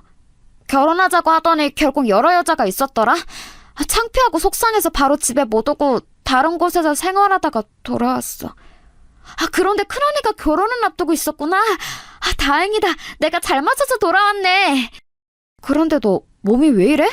피부가 울긋불긋 이상하잖아. 뭐 잘못 먹기라도 했어? 아니야, 큰언니. 이건 잘못 먹어서 그런 게 아니라 언제부터인가 그냥 이렇게 되었어. 원인을 몰라. 큰 병원 가서 진료받을 수밖에는 없는데 돈이 좀 들어갈 것 같아. 큰언니가 도와줄 수 있지? 결혼 때문에라도 모아둔 돈 지금 있을 거 아니야. 맞지? 당시에는 지식이 부족해서 잘 몰랐는데 극심한 스트레스와 환경 변화로 인해서 막내는 만성 두드러기와 습진 같은 걸 얻게 된 것이었죠. 약국에서 약타단 먹어도 안 나으니까 돈이 필요해서 결국 집에 돌아왔던 거였고요. 이런 막내의 치료비 제가 다 냈습니다. 오빠들은 거의 남이 된 지 오래였고 넷째도 겉돌며 지내고 있었고 친정 부모님은 몸 성하신 곳이 없는 채로 첫째 조카까지 계속 돌보고 계셨으니 그런 돈 부담은 저 아니면 할 사람이 없었네요. 그런데 남편 실은 내적 한 번 안 했어요. 막내 처제가 무사히 집으로 돌아와서 이제 정착을 한다니까 다행이다. 결혼 앞두고 경사가 따로 없네. 우리가 잘 살 거라는 징조인가 봐. 너무 고마웠어요. 제가 신랑감 한 번 잘 골랐다는 생각이 절로 들었죠. 결혼해서 살림을 차렸지만 저는 늘 미정 언니를 잊지 않고 있었고 친정 집으로 미정 언니의 연락이 오면 제가 빨리 연결받아야 할 텐데 하는 걱정을 자주 했습니다. 당연히 남편도 미정 언니의 존재를 저에게 들어서 익히 알고 있었어요. 당신에게는 마치 친자매처럼 가까운 존재였는데 이쪽에서 먼저 연락할 방도가 없어서 결혼 소식도 못 전했던 게 나 역시 두고두고 아쉬워. 그분을 뵈면 내가 그냥 차영이라고 불러드릴까봐. 미정 언니라면 차영이라고 불러도 전혀 안 놀라고 안 당황하면서 태연하게 대답할걸? 그런 사람이야. 배포가 남다르거든. 미정 언니가 아이를 낳고 나면 연락을 하겠지. 이렇게 생각했었는데 벌써 몇 년이 지나도록 소식이 없다니. 이렇게 오래 연락이 없을 줄은 몰랐어. 나쁜 생각은 안 하려고 하는데 아이 낳다가 잘못되었던 걸까봐 솔직히 가끔은 겁이 나. 아니야, 반드시 연락이 올 거야. 당신에게 더 좋은 모습으로 더 좋은 소식을 주려고 시간을 끄시는 걸 거야. 우리 같이 기다려보자. 든든한 남편이 있어서 다행이었습니다. 가부장적이셔서 저에게 늘 거리감을 주셨던 친정아버지, 그리고 애틋한 사이였던 적 없는 친정오빠들. 그런 남자들만 집안에서 보고 자랐는데 남편은 단숨에 그 결핍을 채워주었어요. 늘 든든하고 단단한 모습으로 제가 자기한테 기댈 수 있게 하였죠. 남편이 없었다면 저는 미정 언니의 연락을 기다리는 게 힘들었을지도 몰라요. 이런 남편을 만날 수 있도록 좋은 조언을 주었던 사람이 미정 언니 본인이라는 게 재미있는 부분이지만요. 남편 그리고 시댁 식구들과 마음을 나누며 저는 점차 친정 식구들로부터 정신적인 독립을 해나갔어요. 그간 항상 나 아니면 우리 식구들은 어떡하나라는 책임감과 걱정에 시달려 왔었는데 그걸 떨쳐나간 거였죠. 미정 언니에게 연락이 온다면 바로 이 부분부터 자랑하고 싶었어요. 저의 노력과 희생을 알아주지도 않는 친정 식구들과 드디어 거리를 두기 시작했다고 신나게 떠들고 싶었어요. 그렇기에 더욱 애타게 미정 언니의 연락을 기다렸는데 어느 날 저는 생각지도 못한 종류의 미정 언니 연락을 받게 되었습니다. 아니, 정확히는 미정 언니의 소식이었죠. 여보세요? 누구시라고요? 미정 언니의 모친 되시는 분이라고요? 안녕하세요. 처음 인사드리게 됐어요. 저는 미정 언니와 함께 일했던 친한 동생이에요. 그런데 어머님께서 저에게 연락을 어떻게 주신 건가요? 미정 언니는 지금 잘 지내고 있죠? 참, 아이는요? 잘 크고 있나요? 지금까지 우리 딸의 유품을 건드릴 용기가 나지 않아서 이제야 유품을 정리하다가 우리 딸이 그쪽 아가씨에게 연락을 하기로 했다며 메모를 해놓은 종이를 발견하게 되었어요. 우리 딸 미정이 지금 하늘나라에 있습니다. 출산하고 나서 후유증을 크게 앓았는데 뭐가 잘못되었던 것인지 알지도 못한 채로 어느 날 돌연 심장마비가 와서 영영 떠났어요. 아이는 잘 크고 있고요. 그런데 다만 앞으로는 내가 아이가 잘 커가는 걸 지켜봐주지 못할 것 같아요. 지금 시한부 선고를 받은 처지라서요. 전화기를 놓친 채로 저는 자리에 주저앉았어요. 도저히 믿기지 않는 믿을래야 믿을 수가 없는 비극적인 소식이었습니다. 미정 언니는 이미 이 세상 사람이 아닌 지 오래였던 거예요. 저는 그것도 모르는 채로 살아왔고요. 가슴이 찢어질 것 같았습니다. 엉엉 울다가 간신히 이성 한 줄기를 붙잡고 저는 미정 언니의 어머니께 뵙고 싶다는 뜻을 간절하게 전했어요. 그리고 곧바로 이튿날 어머님을 뵐 수 있었습니다. 그 자리에는 어린 아이도 한 명 있었죠. 우리 성직이 이렇게 말 잘 듣고 착한 아이도 또 없어요. 머리도 좋고요. 부디 우리 성직이가 고아원이라는 배경에 꺾이지 않고 부디 올곧게 자라나서 훌륭한 어른이 되길 바랄 따름입니다. 네? 고아원이라고요? 설마 아이를 맡길 다른 곳이 전혀 없으신 건가요? 애석하게도 전혀 없어요. 우리 딸이 그렇게 허망하게 떠나버리고 내가 무슨 한이 있더라도 이 아이만큼은 끝까지 책임지고 키우겠다는 다짐을 했었는데 그게 무색하게 되었네요. 정작 내 자신을 살피지 않아서 이제 여명이 고작 반년도 안 남은 것을 모르고 살았어요. 눈물을 훔치시는 어머님을 보며 저는 말문이 막혔습니다. 정말 탄식만 흘러나왔어요. 성직이는 어린아이가 벌써부터 의젓하게 어른들 대화하는 자리에 자기가 방해가 안 되도록 구석에서 조용히 손장난을 치며 혼자 놀고 있었습니다. 그 모습에 저는 가슴이 아팠어요. 어머님께서는 저에게 아이 부친의 존재를 아냐며 물어보셨지만 고개를 흔들어야 하는 제 자신이 참담했습니다. 이럴 줄 알았다면 예전 그때 미정 언니에게 남자친구가 어떤 사람인지 자세히 캐물었을 것을 그러지 못한 과거가 후회되었어요.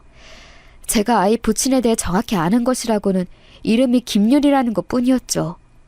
왜냐하면 그 이름을 예전에 얼핏 처음 들었을 때 속으로 권율 장군도 아니고 이름이 김윤이네 이렇게 생각했던 것이 정확히 머릿속에 남아있었기 때문이에요.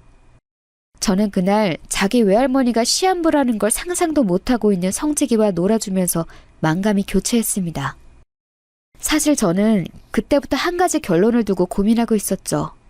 저는 몇 날 며칠을 고민하다가 남편에게 말했어요. 여보, 우리가 미정 언니 아이 입양하면 안 될까? 아이는 아무 잘못도 없는데 고아원에 가게 생겼어. 이런 안타까운 상황이 또 어디 있겠어. 안 그래? 요 며칠 당신을 지켜보면서 속으로 그런 고민을 하고 있을 거라고 예상하고 있었어. 그런데 아무리 그래도 피 한 방울 안 섞인 자식을 키운다는 건 보통 일이 아니잖아. 측은지심만으로 될 일이 아니야. 여보, 나는 말이지. 살면서 우리 친정 식구들을 수도 없이 원망했어. 너무 원망스러워서 가슴에 피가 맺히는 기분이 들 때도 많았어. 그럼에도 가족이 없었으면 좋겠다는 생각을 한 적은 없었어. 어떻게 가족 없이 살아? 그건 말도 안 되는 일이라고 생각해. 저라는 사람을 잘 알고 있는 남편은 한숨만 내쉴 뿐 반대를 더하지 않았습니다. 그러더니 이틀 뒤 제 손을 맞잡으며 고개를 끄덕여 주었죠. 큰 결단을 내려준 거예요. 저는 그런 남편을 부둥켜 안았습니다. 고마워 여보. 정말로 고마워. 결코 쉽지 않은 결정이었다는 거 잘 알아. 나 역시 신중하게 고민했음을 앞으로 내가 몸소 증명할게. 내가 앞으로 정말로 잘할게. 저희 부부는 둘 다 눈물을 흘렸어요. 얼마나 다사다난한 앞날이 펼쳐질지 겁도 나고 막막했죠. 그러나 서로를 믿고 내린 결단이었습니다. 시댁 식구들은 모두가 기함하긴 했지만 저희 두 사람의 선택을 존중해 주었어요. 반면 친정 식구들은 입에 거품을 물기스러 난리들이었어요. 특히 친정 부모님은 곡소리를 내셨죠. 생판 남의 자식고 피 한 방울 안 섞였는데 입양을 하겠다고? 부친이 누구인지도 모르는 아이인데? 아이고야, 자식이라고 있는 것들이 왜 다 이 모양 이 꼴일까? 은정이 너는 번듯하게 잘 살고 성품도 올곧다고 여겼는데 기어이 이렇게 잘못 사는구나. 너는 내가 건강이 계속 악화되고 있다는 걸 알면서도 내 가슴에 대못을 어찌 박으려고 들어. 이런 천하의 불효를 보았나. 아이를 끝내 입양한다면 나는 그날부로 네 아버지가 아니다. 너는 내 자식이 아닌 거야. 친정 부모님의 일갈에 눈물이 핑 돌았어요. 지난 세월이 주마등처럼 눈앞을 스쳐갔죠. 그 어떤 헌신도 희생도 사랑도 제가 베푼 모든 것들은 소용없었던 거예요. 자기들 멋대로 살고 있었던 오빠들 역시 제 입양을 비난했고 막내는 입양해서 키울 돈 있으면 그 돈 나 좀 줘라는 식으로 나와서 제 속을 긁어놓았습니다. 그러나 저는 뜻을 굽힐 생각이 없었고 남편은 제 편이었어요. 죽는 그날까지 제 편을 하겠다며 오히려 제 손을 강하게 잡아주었죠. 그것으로 된 것이었네요.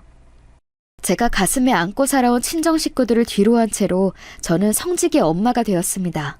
성직이의 외할머니, 미정 언니의 어머니께서는 병원에서 조용히 눈을 감으신 뒤였죠. 입양 절차를 밟고 나니까 성직이에게 미안해졌어요. 성직이는 이렇게 하고 싶다, 저렇게 하고 싶다, 원하는 걸 정할 수가 없었기 때문이에요. 아무리 어린 아이라도 자기 인생이 걸린 중대사는 선택권을 줬어야 맞았을 거라는 생각이 그제서야 들더군요. 성지가 이제부터는 이모라고 부르지 말고 엄마라고 불러줄래? 내가 우리 성직이의 엄마가 되어주고 싶은데 그래도 괜찮을까? 이모는 우리 엄마가 아닌데 우리 엄마는 하늘나라에 있어요. 외할머니도 하늘나라에 갔으니까 만났을 거예요. 의연하게 말을 하던 성직이가 울음을 터뜨렸고 저는 얼른 아이를 품에 안고 연신 미안하다고 사과를 했습니다. 엄마라고 부르라니 제가 너무 성급했지요. 욕심이었어요. 앞으로는 자유롭게 저를 부르고 싶은 대로 부르라고 성직에게 당부를 해주었습니다. 엄마나 아빠가 아니라 가족의 울타리가 되어주는 거라고 그런 말을 성직에게 몇 번이고 해주었죠.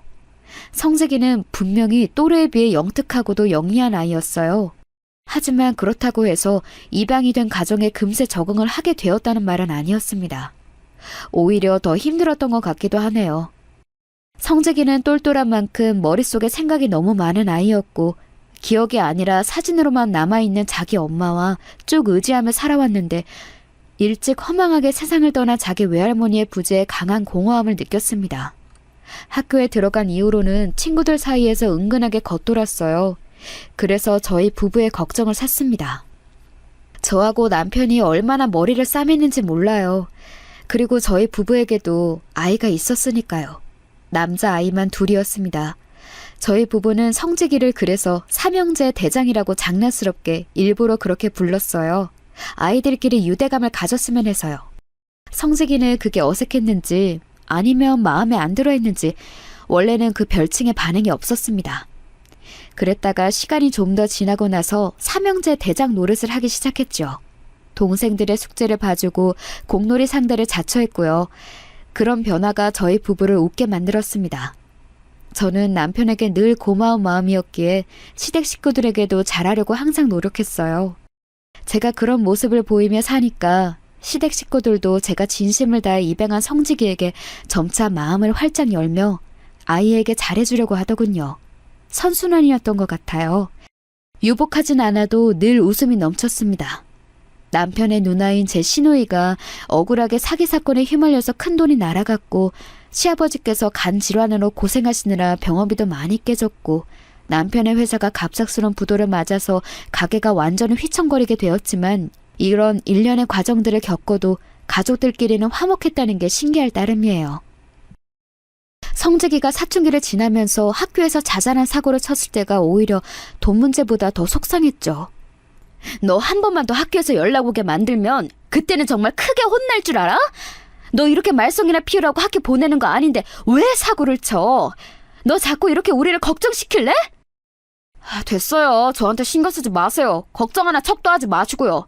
어차피 저는 친자식도 아니잖아요. 친자식들한테나 신경 많이 쓰세요. 사춘기 때의 아이가 얼마나 엇나갈 수 있는지 저도 머리로는 알고 있으나 가슴이 미어지는 건 어쩔 수 없더군요. 돌아서서 많이 울었어요. 이제 성직이는 제가 친자매처럼 여겼던 언니의 아들이 아니라 제 아들이나 다름없었는데 성직이 입에서 친자식 운운하는 게 나오니까 정말 어떻게 해야 할지는 모르겠더라고요. 이때 친정 어머니께서 건강이 너무 나빠져서 시설에 들어가시게 된 문제로 정말 오랜만에 친정 식구들과 제대로 된 연락을 하게 되었어요.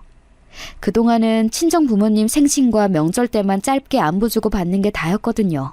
저는 속상하고 고민이 되는 마음에 친정 식구들한테 성직이 이야기를 털어놓았는데 되려 또 비웃음만 샀습니다.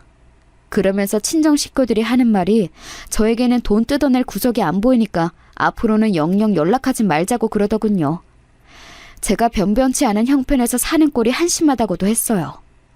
어이가 없더라고요. 그게 어떻게 친가족에게 할 수 있는 말인지. 그러니까 제 친정 식구들이 늘 서로 관계가 개판이었던 거겠죠.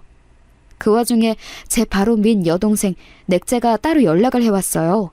제가 성직이를 입양할 때 유일하게 손가락질하지 않았던 친정 식구이기도 했죠. 언니, 내가 결혼해서 아이 낳고 키워보니까 지금까지 언니가 얼마나 힘들고 위대한 일을 해왔는지 조금이나마 가늠이 되더라. 남들이 학교에서 공부하고 있을 때 언니는 공장에서 일을 하며 우리 식구들의 생활비를 벌어왔었고 피 한 방울 안 섞인 남의 자식 입양해서 지금은 키우고 있지. 언니는 정말 대단한 사람이야. 나 그렇게 사정이 좋지는 않지만 언니에게 힘을 주고 싶어. 내 비상금 언니 줄 테니까 요긴하게 써줘. 생각도 못한 일이었어요. 놀란 심정으로 그 돈을 받았네요. 객관적으로 큰 돈은 아니었으나 너무나도 소중했어요. 그 돈으로 우선 성직이를 돼지 갈비집으로 데리고 가서 외식부터 했었네요. 저는 말없이 맛있게 구운 고기를 성직이 앞에 연신 놓아주었어요. 성직이가 고개를 푹 숙이고서는 고기를 먹더군요. 조용한 화해였고 효과는 컸네요. 지독한 사춘기를 지나던 성재기는 그날 이후로 조금씩 본래의 차분하고 영리한 기색을 되찾았고 공부에 열중했죠. 멋진 청년으로 자라났어요. 대학도 꽤 좋은 곳으로 갔고 취업도 잘했습니다. 대장 역할을 충실하게 하는 형이었어요. 왜냐하면 형의 등을 보면서 자란 동생들이 질 수 없다면서 열심히 잘 살았거든요. 저희 부부만의 힘으로는 불가능했을 거예요. 다 성재기 덕분이었습니다. 세월이 흐르는 동안 저희 가족을 더더욱 화목하고 끈끈해졌어요. 반대로 친정 식구들은 이제 완전히 뿔뿔이 흩어지게 되었죠. 큰오빠, 작은오빠 각각 이혼을 2번씩이나 했다는 것 말고는 소식을 몰랐고요. 친정 어머니는 중증 치매 환자가 되신 상태였으며 친정 아버지는 제가 모르는 사이 막내 여동생의 입김에 의해 반강제로 시설에 들어가 계셨습니다. 막내는 딸만 둘을 낳았는데 둘 다 20살, 22살이라는 이른 나이에 사고를 쳐서 혼전 임신으로 결혼했어요. 환장을 노릇이었는지 막내는 화병을 얻어서 머나먼 전라도의 시골 마을로 들어가 버렸습니다. 저와 연락하며 지내는 건 제 바로 아래 여동생, 넷째뿐이었죠. 그런데 사는 형편이 썩 좋지 못해서 제가 늘 신경이 쓰였는데요. 어느덧 성재기가 자기 여자친구하고 결혼을 하고 싶다는 말을 하기 시작할 만큼의 세월이 쌓여있던 날이었습니다. 성재기가 혼란스러운 얼굴로 이런 말을 하더군요. 엄마, 사실 며칠 전부터 이상한 일이 있었어요. 회사로 어떤 사람들이 저를 찾아왔는데 제 얼굴이랑 이름 때문에 유추가 가능했다면서 제가 자기들이 모시는 분의 핏줄 같다고 하는 거예요. 너무 황당한 얘기라서 저는 무조건 아니라고 했는데 웬 사진 한 장을 내밀더라고요. 근데 저랑 인상이 너무 닮은 아저씨 사진이었어요. 게다가 그 아저씨 이름이 김유리라네요. 엄마가 옛날에 그러셨잖아요. 제 친아버지의 이름은 아마 김유리일 거라고. 맞아. 분명히 그런 이름이었어. 잊고 있었는데 생각이 나네? 너 어렸을 때 내가 그런 얘기도 해준 적이 있었구나. 그런데 그 사람이 너를 찾는다고? 제 친아버지인지 아닌지는 몰라도 아무튼 사실 날이 얼마 안 남으셨대요. 그 소리 듣고 고민이 많았는데 오늘 그 사람들이 또 찾아와서는 유전자 검사를 해달라네요. 엄마, 저 어떡하면 좋을까요? 이럴 수가. 근 30년의 세월을 뛰어넘어서 이런 상황이 벌어질 거라고는 상상도 못한 바였어요. 저희 부부와 성재기는 깊은 대화를 나눈 끝에 유전자 검사를 하는 것으로 결정을 했습니다. 하지 않는다면 후회할 게 뻔했으니까요. 그리고 성재기는 어느 유능한 사업가 집안의 핏줄이 맞는 것으로 확인이 되었어요. 그 사업체에 몸을 담고 있는 임원 한 분이 거래처를 직접 돌다가 성재기가 다니고 있는 회사에 발을 들이게 되었는데 성재기를 보자마자 고개를 갸웃하셨었다네요. 성재기는 제가 봐도 미정 언니와 생김새가 전혀 닮지 않았어요. 정 많고 남을 잘 챙기는 어른으로 자라난 점은 미정 언니와 똑같았지만요. 그런데 생김새는 부친을 닮은 것이었던 거예요. 임원분께서는 성직이 생부의 병문안을 가셨다가 젊을 적 모습과 꼭 닮았길래 신기해서 명찰을 확인했는데 이름이 성직이었다라는 말씀을 흘리셨어요. 그걸 그냥 넘기시지 않은 성직이 생부는 확인 절차를 밟으셨던 것이고요. 저는 옛날에는 가발 공장 입구 근처에서 멀찍이 보기만 하였던 미정 언니의 남자를 세월이 흐르고 나서야 똑바로 마주하게 되었어요. 조금이 가까운 그에게 다가간 제가 조용히 입을 열었죠. 기억하고 계셨던 건가요?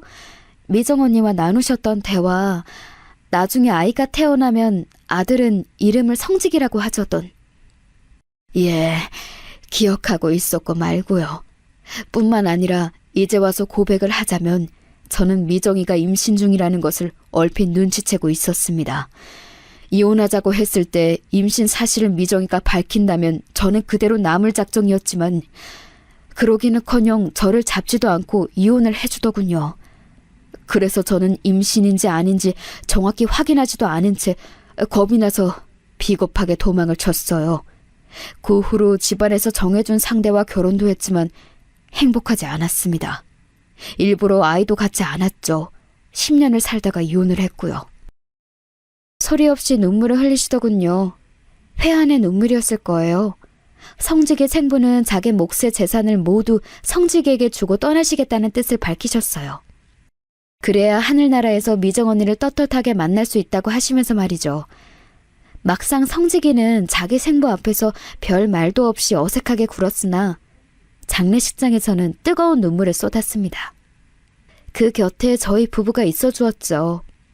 저는 하늘을 보며 미정 언니에게 인사를 건넸어요.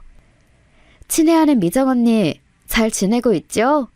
성직이는 이제 엄청난 자산가가 되었고 우리 부부한테 돈 관리를 맡기겠다면서 알아서 그냥 써버리라네요. 참나, 이게 말이 되나요? 언니, 이건 기적이에요? 아니면 언니가 내다본 미래인가요? 확실한 건 이게 현실이라는 것이었죠. 저희 부부는 상의 끝에 제 여동생 넷째부터 도와주었습니다.